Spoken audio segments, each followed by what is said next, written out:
नमस्कार दोस्तों, library all info में आपका स्वागत है।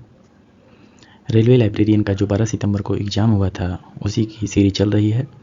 आज 10 क्वेश्चन करवाएंगे और हर एक ऑप्शन का फुल डिस्क्रिप्शन दिया गया है, जो 21 से 30 तक क्वेश्चन होंगे। आइए पहला क्वेश्चन देखते हैं। निम्नलिखित में से कौन सा ज्ञान संगठन प्रणाली KOS का विशिष्ट उदाहरण नहीं है? तो टेक्सोनॉमी है, ये वस्तु सूची लाग, इन्वेंट्री लाग ये नहीं है। यही आपका ऑप्शन सही है। अब देखते हैं कि सारे ऑप्शन का एक्सप्लेनेशन। टेक्सोनॉमी क्या है? वर्गीकी एक ऐसी टेक्सोनॉमी मीन्स योर वर्गीकी एक ऐसी संरचित प्रणाली है जो अवधारणाओं या वस्तुओं को उनके संबंधों के आधार पर श्रेणियों में व्यवस्थित करती हैं। इसमें एक मुख्य सब्जेक्ट होगा, उसी से संबंधित सारे उसके अंदर ही सारे प्रकार होंगे, जैसे बायोलॉजिकल टेक्सोनॉमी। अब इसके अंदर देखिए किंगडम हो गया, फाइलम हो गया, क्लास हो गया, आर्डर हो गया, फैमिली हो गई इनकी, फिर जीनस हो गया, स्पाइसीज हो गया। वस्तु सूची लाग, ऑप्शन बी है वस्तु सूची लाग, इन्वेंट्री लाग। ये क्या होता है? ये वस्तु सूची लाग ये एक रिकॉर्ड रखने का उपकरण है जो गोदाम या स्टॉक में मौजूद वस्तुओं का लेखा जोखा रखने के लिए प्रयोग किया जाता है। थिसारस क्या है? पर्याय कोश। थिसारस पर्याय कोश शब्दों या अवधारणाओं को उनके अर्थों के अनुसार व्यवस्थित करता है, जैसे समानार्थक, विपरीतार्थक, व्यापक या संकीर्ण शब्द। एग्जाम्पल में यूनेस्को थिसारस, इरिक थिसारस। वर्गीकरण योजना, क्लासिफिकेशन स्कीम आप जानते हैं। वर्गीकरण योजना ज्ञान या दस्तावेजों को तार्किक श्रेणियों में व्यवस्थित करती है, जैसे DDC, UDC, CC इत्यादि। अगला प्रश्न है, पुस्तकालय सूचीकरण लाइब्रेरी कैटलॉग में संक्षिप्त नाम RDA का पूर्ण रूप क्या है? RDA का पूर्ण रूप होता है resource description access catalogue. Option B में है रिसोर्स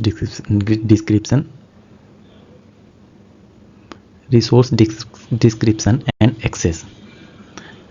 RDA होता है resource description and access, catalogue नहीं, एक्सेस। ठीक, कैटलॉग के अंतर्गत ही आता है RDA। चलिए देखते हैं RDA एक आधुनिक प्रसूचीकरण। RDA देखिए आपका 2010 में आया है।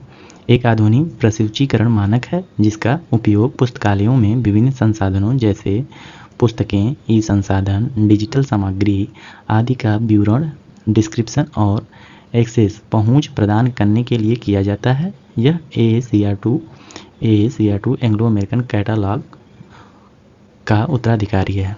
RDA किसको रिप्लेस किया? तो AACR2 की जगह क्या आ गया है? RDA। अगला क्वेश्चन है, CC क्लासिफिकेशन वर्गीकरण के संबंध में निम्नलिखित में से कौन सा कथन सत्य है? यह संश्लेषण सिंथेटिक की सुविधा नहीं देता है। ये देता है भाई, गलत है। यह अंकों को रोमन अक्षरों और विराम चिन्हों के मिश्रित संकेतन का उपयोग करता है। तो ये सही है। यह संपूर्ण रूप से दशमलव पदानुक्रम पर आश्रित रहता है। तो ये गलत है।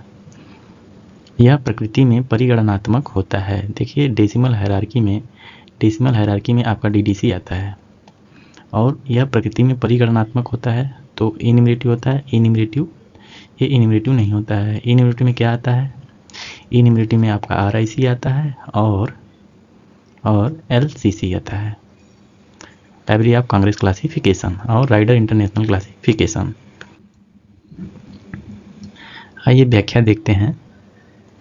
कोलन क्लासिफिकेशन जिसे डॉक्टर एस आर रंगनाथन ने विकसित किया था, यह एक देखिए ये भी पूछता है, फेसेट क्लासिफिकेशन सिस्टम है। कौन सा सिस्टम है? फेसेट क्लासिफिकेशन सिस्टम, जिसमें विषयों को विभिन्न पहलुओं फेसेट के अनुसार विभाजित किया जाता है। सीसी की प्रमुख विशेषता ही सिंथेसिस है। इसमें विभिन्न फेसेटेड जैसे P, personality, matter, energy, space, time, PMEST को मिलाकर नया विषय बनाया जाता है। उदाहरण देखते हैं, library science in India in 20th century. इसमें कई फेसेट्स का संयोजन होता है। चलिए देखते हैं, अगला ऑप्शन है यह अंकों, देखिए वो फेसेट वाला आगे एक एग्जाम्पल आएगा, उसमें थोड़ा विस्तार पूर्वक समझाएंगे। इसमें अगला ऑप्शन देखते हैं, यह अंकों, रोमन अक्षरों और विराम चिन्हों के मिश्रित संकेतन का उपयोग करता है। सीसी में मिक्स्ड नोटेशन का प्रयोग होता है। रोमन लेटर में आपके A to Z आते हैं। अरेबिक नंबर में आपका 1 to 9 आता है।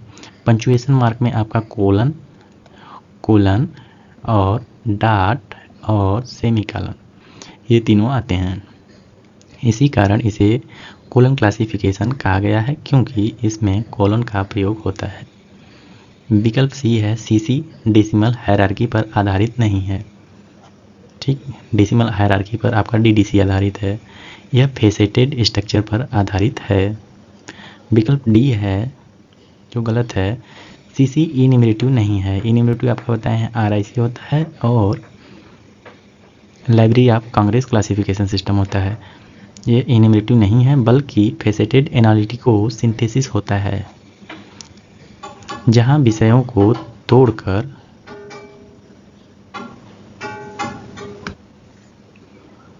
फेसेटेड एनालिटिको सिंथेसिस होता है, जहां विषयों को तोड़कर और जोड़कर वर्गीकृत किया जाता है। देखिए, PMEST में तोड़कर और उसके नंबर को लिखकर हम जोड़कर फिर अपना काल नंबर बनाते हैं, इसलिए इसको फेसेटेड मीन्स एनालिटिको सिंथेटिक कहते हैं।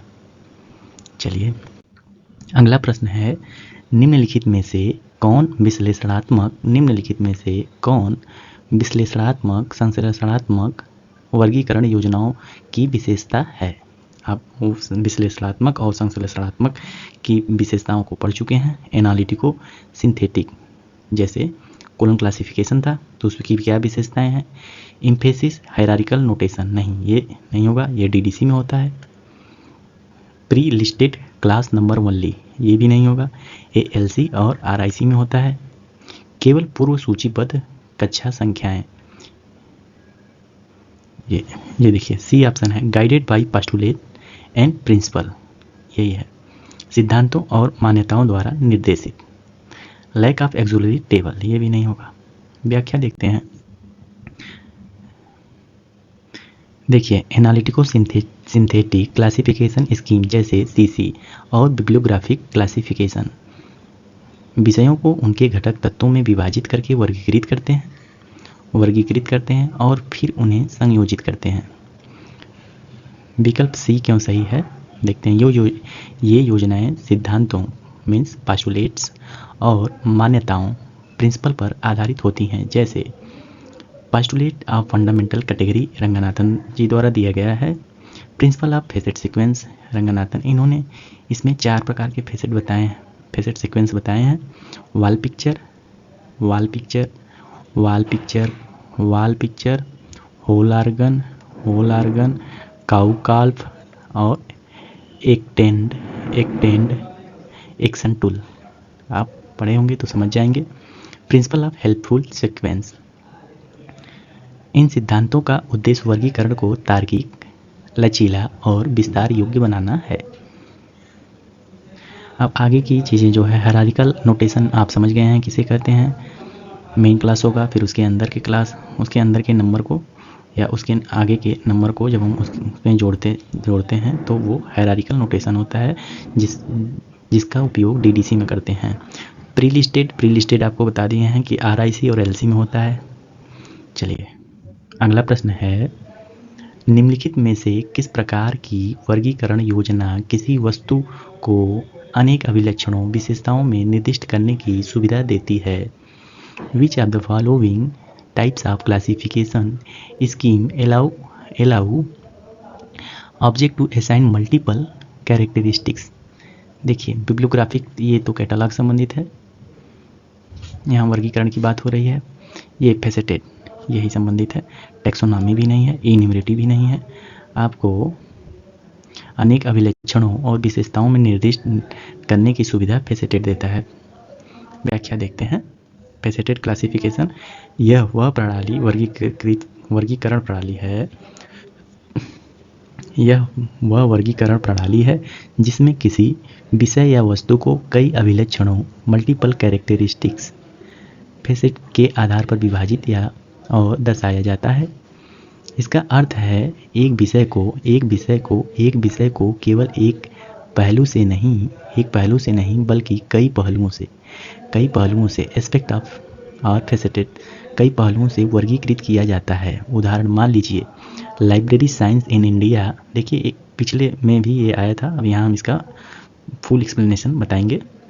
Library science in India in 20th century. अब इसको देखते हैं। इस विषय में निम्नलिखित फेसेट हैं। देखिए निम्नलिखित अभिलक्षण हैं। फेसेट मीन्स अभिलक्षण। देखिए क्या है फेसेट। देखिए फेसेट में रंगानाथन जी ने पांच भागों में बांटा है। जिस प्रकार ब्रह्मांड की सारी वस्तुएं 5 तत्वों से मिलकर बनी होती है, उसी प्रकार रंगानाथन जी ने बताया है कि हमारे कोई भी सब्जेक्ट में ये 5 तत्व निहित होंगे। जरूरी नहीं है कि पांचों तत्व हों, इन्हीं 5 तत्वों में से कोई ना कोई तत्व मिलकर वो विषय बना होगा। देखिए यहाँ देखते हैं फेसेट में personality, matter, energy, space, time, ये 5 चीज़ें होंगी। मुख्य विषय होगा। पर्सनालिटी मीन्स मुख्य विषय, मैटर मीन्स विषय वस्तु, एनर्जी क्रिया या प्रक्रिया, स्पेस मतलब स्थान, टाइम मतलब काल। देखिए मुख्य विषय आपका क्या है, लाइब्रेरी साइंस। उसी टाइटल की बात हम कर रहे हैं जो पीछे उदाहरण में है। एजुकेशन या इंफॉर्मेशन आपका मैटर हो जाएगा, और एनर्जी क्या है, डेवलपमेंट हो जाएगा। Library science in India 20th century में इंडिया क्या है, स्थान है, और 20th सेंचुरी ये टाइम को बता रहा है। इन सभी को जोड़कर सिंथेसाइज करके एक वर्ग बनाई जाती है, एक वर्ग संख्या बनाई जाती है। यहाँ आप समझ गए होंगे कि विषयों को PMEST में तोड़कर फिर हम उसका नंबर लिख के हम उसको जोड़ते हैं, फिर एक काल नंबर तैयार करते हैं जो वर्ग संख्या बनाई जाती है। ठीक, यह प्रक्रिया देखिए, यही प्रक्रिया तोड़ने की और जोड़ने की एनालिटिको सिंथेटिक या और फेसेटेड क्लासिफिकेशन दोनों की विशेषताएं इसमें पाई जाती है। चलिए अगला प्रश्न देखते हैं। अगला प्रश्न है, DDC और UDC में जटिल विषयों का प्रतिनिधित्व प्रायः निम्नलिखित में से किसके द्वारा प्राप्त किया जाता है। DDC और UDC में जटिल विषयों का प्रतिनिधित्व प्रायः निम्नलिखित में से किसके द्वारा प्राप्त किया जाता है। सिद्धांत और अभ्यास से नहीं, ऐसी सभी कृतियों को सामान्य कृतियों में रखकर नहीं, सदैव केवल मुख्य वर्ग से संबंधित करके नहीं, नियमों और युक्तियों का प्रावधान करके। यही ऑप्शन सही है। व्याख्या देखते हैं। नियमों और युक्तियों का प्रावधान करके। व्याख्या, DDC और UDC दोनों इन्यूमरेटिव क्लासिफिकेशन सिस्टम हैं, लेकिन इनमें जटिल विषयों कॉम्प्लेक्स सब्जेक्ट को दर्शाने के लिए कुछ नियम, रूल्स और युक्तियाँ डिवाइस टेक्निक दी गई हैं। इसका अर्थ है जब किसी विषय में एक से अधिक पहलू हों, जैसे education of women in India या history of libraries in Europe, तो ऐसे विषयों को सीधे सूची में नहीं पाया जा सकता। इसलिए DDC और UDC में विशेष युक्तियाँ डिवाइसेस दी गई हैं जिनमें इन विषयों को संश्लेषण सिंथेसिस द्वारा व्यक्त किया जाता है। उदाहरण देखते हैं। DDC में कोलन, देखिए DDC में आपका इन चिन्हों का प्रयोग होता है, colon, plus, slash, table notation आदि का प्रयोग किया जाता है। जैसे 370 एजुकेशन का हो गया, 370.82, अब 82 आपका वुमेन का नंबर हो गया। ठीक, तो 0.82 टेबल नोटेशन एक्चुअली टेबल से जोड़ा गया है। यह एक प्रकार का डिवाइसेस है। अब देखिए यूडीसी में सिंबल्स जैसे आपका colon, slash, plus, equal to आदि का प्रयोग होता है। उदाहरण 94 ब्रैकेट में 540। हिस्ट्री, देखिए 94 क्या है, हिस्ट्री। देखिए यूडीसी की बात हो रही है, 94 क्या है, हिस्ट्री ऑफ इंडिया। इंडिया का नंबर क्या है, 540। तो यहाँ 540 स्थान को प्रेजेंट कर रहा है, तो स्पेस को दर्शाता है। इस प्रकार यूडीसी और डीटीसी में विशेष नियमों और संयोजन युक्तियों से कॉम्प्लेक्स सब्जेक्ट को व्यक्त किया जाता है। यहाँ समझाने का अभिप्राय बस इतना था कि डीडीसी यूडीसी में नियमों और संयोजन युक्तियों, पास्टुलेट और डिवाइसेस का उपयोग किया जाता है। चलिए अगला प्रश्न देखते हैं। संकेतन निम्नलिखित में निर्धारित विषयों, सारणी और श्रृंखला के व्यवस्थित क्रम को संरक्षित करता है। अच्छा, संकेतन निम्नलिखित में निर्धारित विषयों के व्यवस्थित क्रम को संरक्षित करता है। Ideal plane, cataloguing plane, verbal plane, self plane. तो आपका आइडियल प्लेन करता है। देखते हैं व्याख्या, देखते हैं।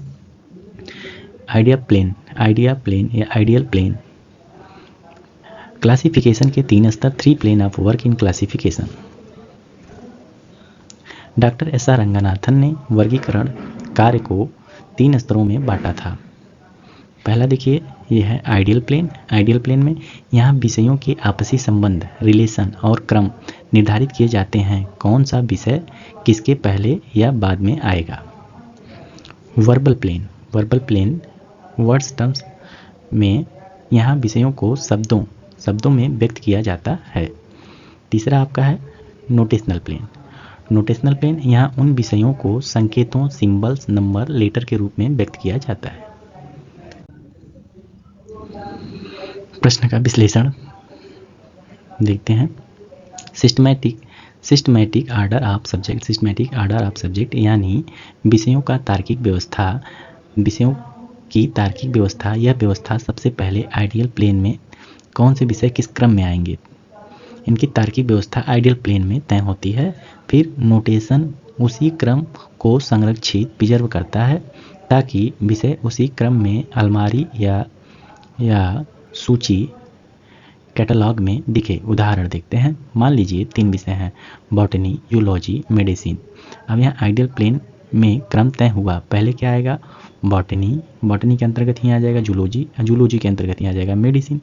तो नोटेशन प्लेन में उन्हें ऐसे प्रदर्शित किया जाता है, पहले बॉटनी का नंबर होगा, जूलॉजी का नंबर होगा, फिर मेडिसिन का होगा। तो यह क्रम विचार स्तर आइडियल प्लेन में निर्धारित किया गया था और संकेतन ने उसी क्रम को संरक्षित किया, प्रिजर्व किया।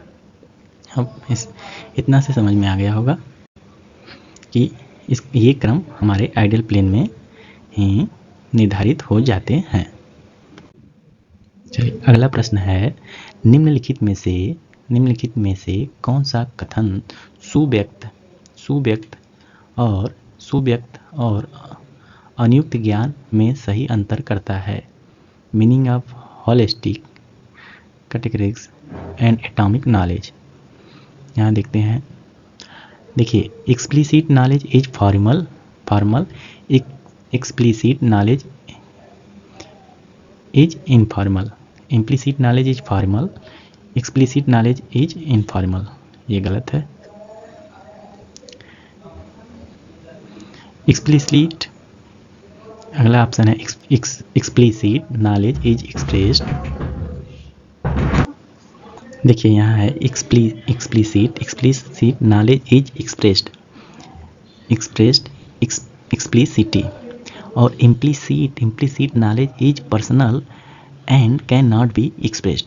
आपका यही ऑप्शन सही है। ठीक है। सुव्यक्त ज्ञान हिंदी में थोड़ा कठिन हो जा रहा है, आगे हम एक्सप्लेनेशन में देखेंगे तो और स्पष्ट हो जाएगा। आपका यही ऑप्शन सही है। चलिए हम अब वो देखते हैं, एक्सप्लेनेशन इसकी देखते हैं। देखिए, सुव्यक्त ज्ञान स्पष्ट रूप से व्यक्त किया जाता है। अनुक्त ज्ञान व्यक्तिगत होता है और उसे व्यक्त नहीं किया जा सकता। यही है explicit knowledge is expressed explicitly। implicit means tacit, implicit मतलब tacit, इसे tacit भी कहते हैं। implicit knowledge is personal and cannot be expressed। देखिए कैसे, इसको देखते हैं थोड़ा और विस्तार पूर्वक। ज्ञान नॉलेज को समानतः दो मुख्य भागों में बांटा गया है। देखिए ज्ञान को मुख्य दो भागों में बांटा गया है, सुव्यक्त ज्ञान एक्सप्लिसिट ज्ञान और देखिए दो भागों में बांटा गया है, पहला ये है और दूसरा ये है। एक्सप्लिसिट मतलब एक्सप्लिसिट नॉलेज मीन्स सुव्यक्त ज्ञान, अनुक्त मतलब गुप्त ज्ञान, टेसिट मतलब टेसिट और इम्प्लिसिट नॉलेज, यही दो भाग हैं। अब देखते हैं कि एक्सप्लिसिट नॉलेज सुव्यक्त ज्ञान क्या है। यह ऐसा ज्ञान है जिसे लिखा, बोला या रिकॉर्ड किया जा सकता है, यानी जिसे स्पष्ट रूप से व्यक्त एक्सप्रेस किया जा सकता है। इनकी विशेषताएं देखिए, इसे आसानी से दूसरों के साथ साझा किया जा सकता है।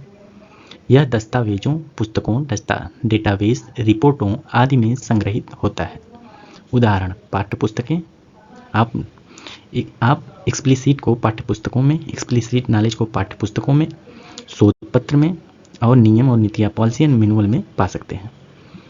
अब देखते हैं अनुक्त ज्ञान टेसिट नॉलेज, टेसिट और इम्प्लिसिट नॉलेज। देखिए आपको कहेगा अगर टेसिट नॉलेज और इम्प्लिसिट नॉलेज दोनों का मतलब एक ही होता है।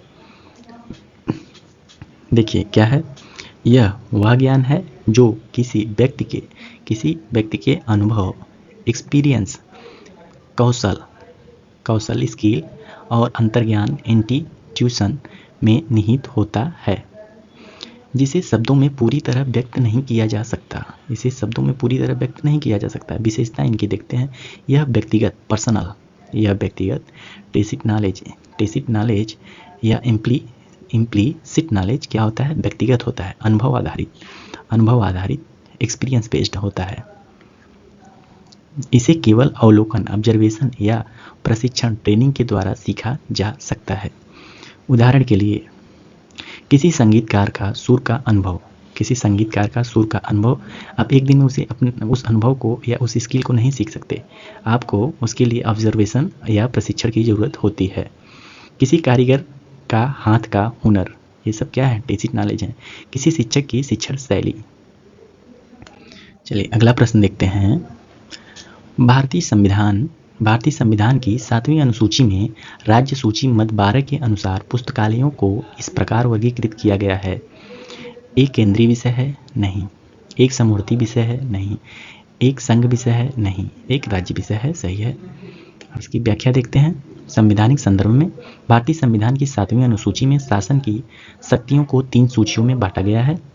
पहला है आपका यूनियन लिस्ट, संघ सूची। पहला क्या है, संघ सूची। इसमें लगभग 100 विषय हैं जिस पर केवल केंद्र सरकार कानून बना सकती है। स्टेट लिस्ट, राज्य सूची लगभग 60 विषय हैं, केवल राज्य सरकारें कानून बना सकती हैं। कॉन्करेंट लिस्ट, समवर्ती सूची में लगभग 50 विषय हैं, केंद्र और राज्य दोनों कानून बना सकते हैं। चलिए देखते हैं लाइब्रेरी के संबंध में। राज्य सूची की मद 12, आइटम नंबर 12, इसमें आपका क्या आता है, libraries, museum and other similar institution controlled or financed by the state. इसका स्पष्ट अर्थ है कि पुस्तकालय, लाइब्रेरी राज्य सरकारों के नियंत्रण में आने वाले विषय हैं। इसलिए पुस्तकालयों का प्रबंधन, वित्त पोषण और नीतियां मुख्यतः राज्य सरकारों की जिम्मेदारी होती है। उदाहरण में देखते हैं प्रत्येक राज्य का अपना राज्य केंद्रीय पुस्तकालय स्टेट सेंट्रल लाइब्रेरी होता है। राज्य सरकारें पब्लिक लाइब्रेरी एक्ट लागू करती हैं, जैसे तमिलनाडु पब्लिक लाइब्रेरी एक्ट जो 1948 में लागू हुआ, कर्नाटका पब्लिक लाइब्रेरी एक्ट जो 1965 में, फिर महाराष्ट्र पब्लिक लाइब्रेरी एक्ट 1967 में। इन सभी राज्यों को राज्य स्तर पर बनाया और संचालित किया जाता है। चलिए आज का अंतिम प्रश्न है, AACR2 के अनुसार देखें और AACR2 के अनुसार देखें और यह भी देखें संदर्भों का उपयोग अनुशंसित है। AACR2 में C और C also. Reference is recommended. देखिए ऑप्शन है for serial holding listed alphabetically, ये गलत है। To direct the reader from one heading to another, पाठक को शीर्षक से दूसरे शीर्षक की ओर निर्देशित करना, ये सही है। For RFID smart ID card and barcode generation, इससे कोई मतलब नहीं है। For inter library loan management, इससे भी कोई मतलब नहीं है। व्याख्या देखते हैं, अब इसकी व्याख्या देखते हैं। AACR2 Anglo American catalogue rules second edition एक कैटालॉगिंग नियमावली है जो पुस्तकालयों में सटीक सुसंगत रिकॉर्डिंग के लिए बनाई गई है। C और C आल्सो का उद्देश्य देखते हैं। C मीन्स देखें। इसका उपयोग एक शीर्षक हेडिंग से पाठक को मुख्य या प्राथमिक शीर्षक पर निर्देशित करने के लिए किया जाता है। यह एक क्रॉस रेफरेंस है। देखिए हेडिंग सेक्शन में मार्क ट्विन हमने इससे हेडिंग सेक्शन में एंट्री की है, तो इसमें C लिखकर हम लिखते हैं ट्वेन को भी लिखेंगे और सैमुअल लैंगहोर, मीन्स इसको भी देखिए सैमुअल लैंगहोर, जिससे संबंधित मार्क ट्वेन है, उसी से संबंधित सैमुअल लैंगहोर भी होंगे, तो हम C लिख के ये सैमुअल लैंगहोर का नाम लिख देते हैं। अब C आल्सो क्या है? C आल्सो यह भी देखें। इसका उपयोग संबंधित या समान विषयों रिलेटेड हेडिंग्स की जानकारी के लिए दिया जाता है। पाठक को अतिरिक्त संदर्भ प्रदान करता है। उदाहरण में लाइब्रेरीज इंडिया है, तो हम C आल्सो लिखकर पब्लिक लाइब्रेरीज इंडिया लिख सकते हैं, तो वो पब्लिक लाइब्रेरीज इंडिया को भी देखेगा। या देखने के लिए हम C आल्सो लिखकर पब्लिक लाइब्रेरी इंडिया लिख देते हैं।